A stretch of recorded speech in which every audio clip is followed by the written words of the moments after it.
The sound of Between the Market and the Mall.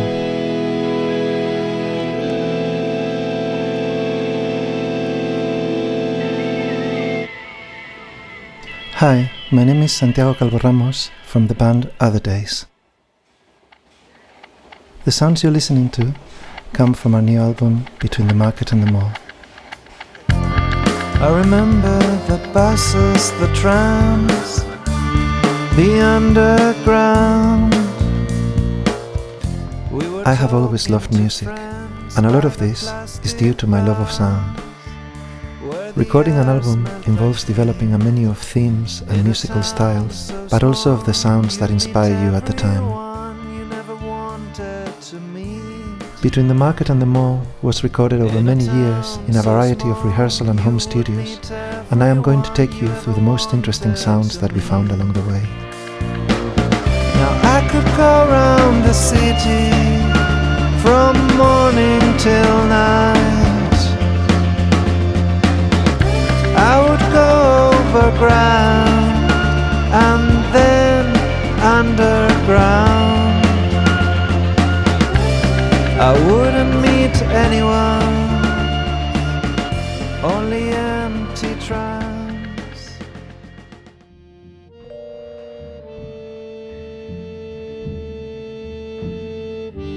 Bush Studios is a set of rehearsal studios that are housed in arches under the Hammersmith and City Line platforms of Shepherd's Bush Market Tube Station in London.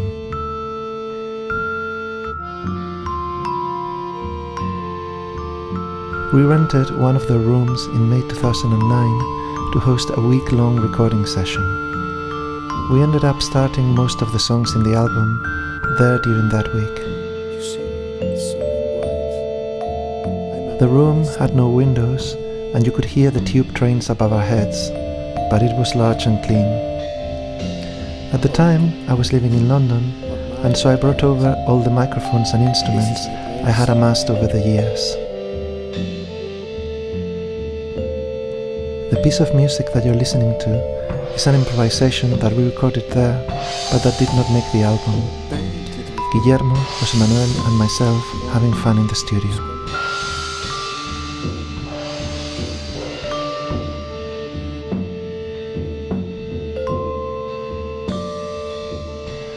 But some of these improvisations did make it into the album, such as the final track, The Mall. You can hear Guillermo on guitar, José Manuel playing samples on his mobile phone, and myself on glockenspiel.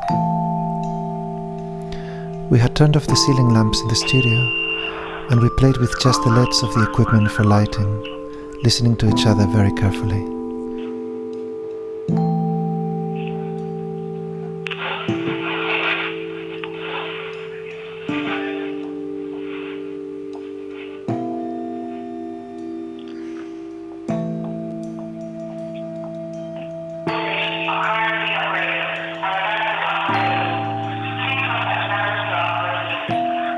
During the week that we spent in Shepherd's Bush, José Manuel had recorded noises from the London Underground on his mobile phone. They were distorted and low fidelity, but they had a great atmosphere. He played them during this outro of Rond Point, and I then used them on a variety of other songs like Empty Trams.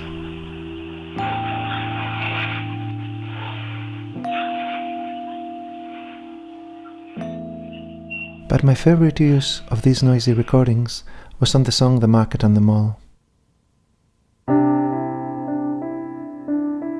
I wrote the lyrics of the song after I first visited Bush Studios and signed the rental agreement.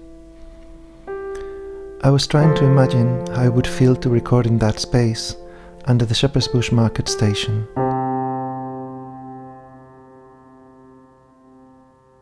We're under the railway arches, we hear the trains rumble, the platform announcements, the steps of people walking. It felt appropriate to add noises from the London Underground in the background of the song. Searching online, I found many field recordings made by other people, but they did not sound that interesting. So I went back to Jose Manuel's low fidelity samples, and I used the wonderful Valhalla reverb plugin from Sean Costello to add space and distance to them.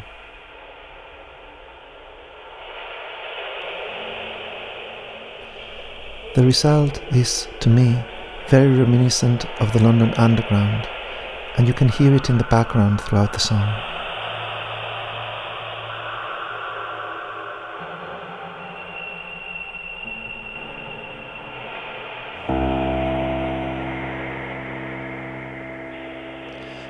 We're neither here nor there. We're somewhere halfway through, between what is and what is not, between the market and the mall, the grill house and the job center. The glockenspiel is a xylophone with bars made of metal that sound like small tuned bells. In the Shepherd's Bush sessions, I used an old Honor Granton glockenspiel that I had bought from 9 Elms Sunday Market. It was made to be used in schools, but its tone is quite grand and deep for such a humble instrument. Later on, I bought an old Saito Japanese orchestra glockenspiel with a much brighter and precise sound.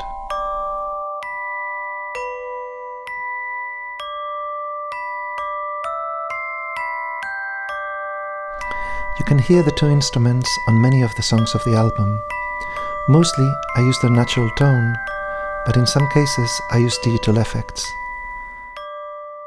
On About the Night, the Granton glockenspiel is augmented by reverse delay.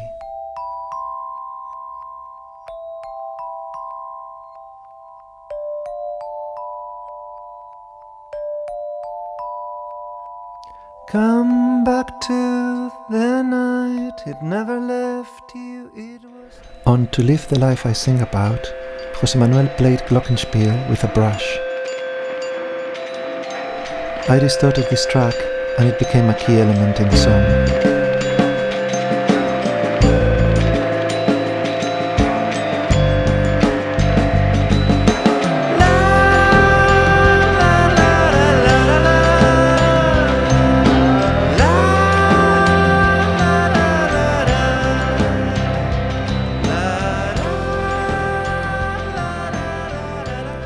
In the parking lot of the old Wimbledon dog racing stadium, there used to be a great car boot sale that I would often visit on Saturday mornings when I lived in London. One of my best finds was a Yamaha VSS30 for £3. It was lacking the back battery compartment cover and it had traces of mud, but it worked perfectly. This turned out to be an old sampling keyboard from the 1980s. You could sample a sound and then play it in different notes across the keyboard, as well as edit the sound in different ways. As it was made for children, the design prioritized ergonomics, and this made it extremely easy to use, which made it ideal for musicians.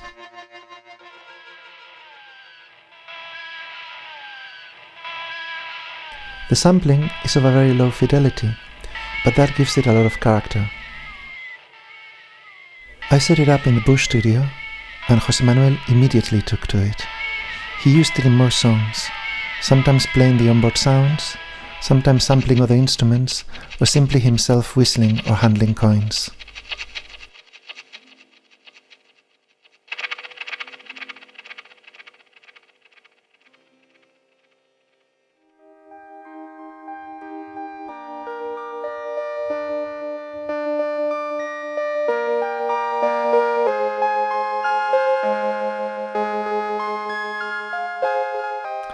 The omnichord was always a mythical instrument for us, as it had been used in classic albums like the Brian Eno album Apollo Atmospheres and Soundtracks.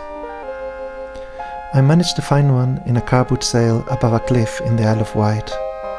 Guillermo wrote the chords to riff raff on it and played it on the final recording.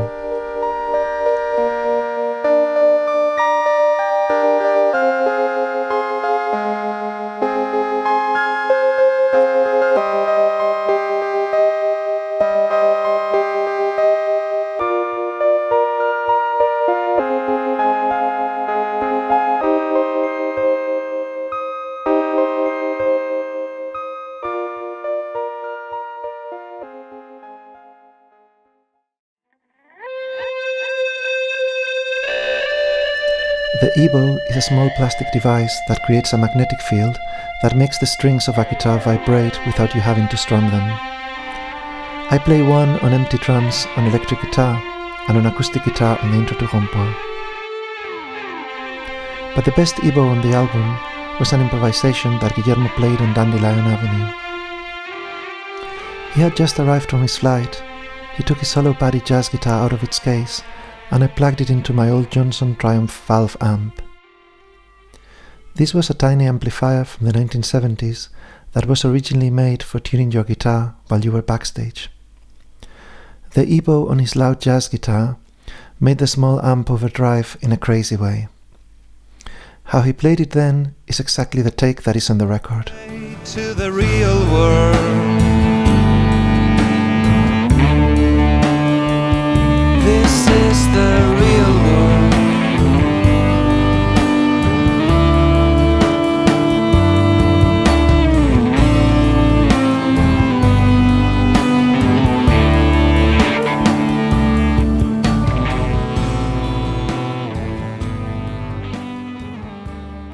Another of the instruments we played on the Bush studio session was the Busilacchio reed organ. We loved old accordions and reed organs, and this Busilacchio organ was a sort of 1970s version of an electrified reed organ, made in Italy and marketed in the UK as an instrument for children to play or to accompany choirs in churches. It was very wheezy and not fully in tune, but it actually ended up in many songs from the album, like the instrumental called The Market.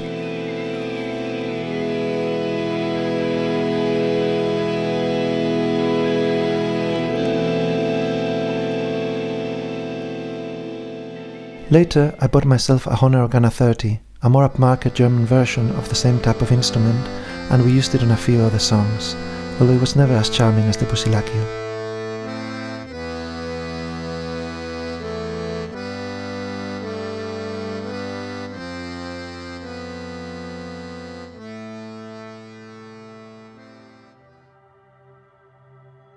After the original sessions in Bush Studios came a long period of developing these promising recordings, assembling the improvisations into songs, recording overdubs, writing lyrics, etc. We all live far apart geographically, so we worked in a variety of home studios and also arranged to meet every so often in different rehearsal studios, such as Caffrey Studios in London and La Boîte à Musique in La Louvière in Belgium. We also finalized other projects over this period. Once we felt the songs were ready, we prepared for recording the drums. Sergio, the drummer, had not been able to play on the original sessions, but was now available to record the final drum tracks at the Nova Noise in Brussels. The Nova Noise is an old cinema in the Schaerbeek quarter of Brussels. The owner, Muriel Geiselbrecht, bought the building when it was derelict in the 90s and transformed it into a small concert venue with several rehearsal studios. We wanted to use a smaller room, but she convinced us to use the largest room and offered us a really good price. We used the drum kit they had, as well as the snare drum from Sergio's brother Kurt, a drum that had already appeared in many of our recordings back to the beginning of the band, when Sergio, José Manuel and I were at school together. The room was large and untreated, and when we began recording, the natural reverb sounded very loud. I had placed two old Sony C48 microphones in the middle of the room, and they give you an idea of how we heard the drums while Sergio was playing them. In the end, I used mostly those microphones that were closest to the drums, but even those still kept a hint of the reverb and the atmosphere of the room.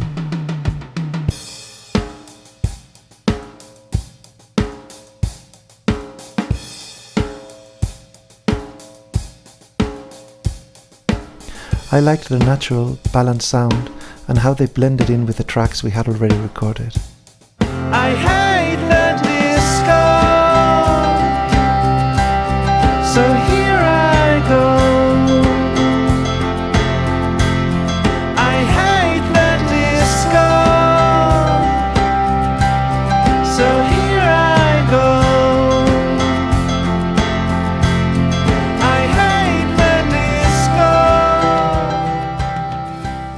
After the drums were finished, I recorded the final vocals and did the final mixes of the album. However, when I was almost done, I got an email from José Manuel that said that he had recently been back to Shepherd's Bush and he had made some field recordings in the market with his phone, in case I would like to use them for the instrumental called The Market. At that point, I was a little bit burnt out with the mixing of the album, and I thought it would be highly unlikely that these recordings would be at all usable. Field recordings appear to be easy to make, but when you actually try to make one, you find many difficulties. The aspects you're interested in sound far away in the distance, and they're swamped by all the sounds you do not find interesting, such as the noise of handling the equipment and wind hitting the microphones. However, when I finally played the recordings, they turned out to be perfect.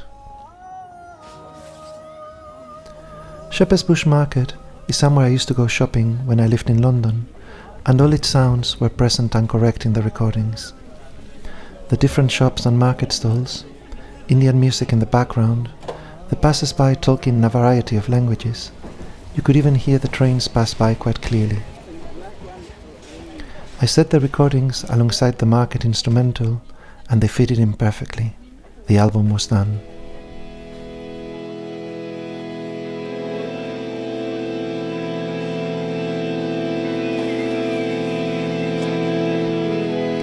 The Sounds of Between the Market and the Mall is an audio documentary produced by Other Days and narrated by me, Santiago Calvo. Other Days are José Manuel Domínguez, Guillermo López, Sergio Negrín, and Santiago Calvo. All music and song excerpts come from our album Between the Market and the Mall, as well as some of the improvisations that did not make the album.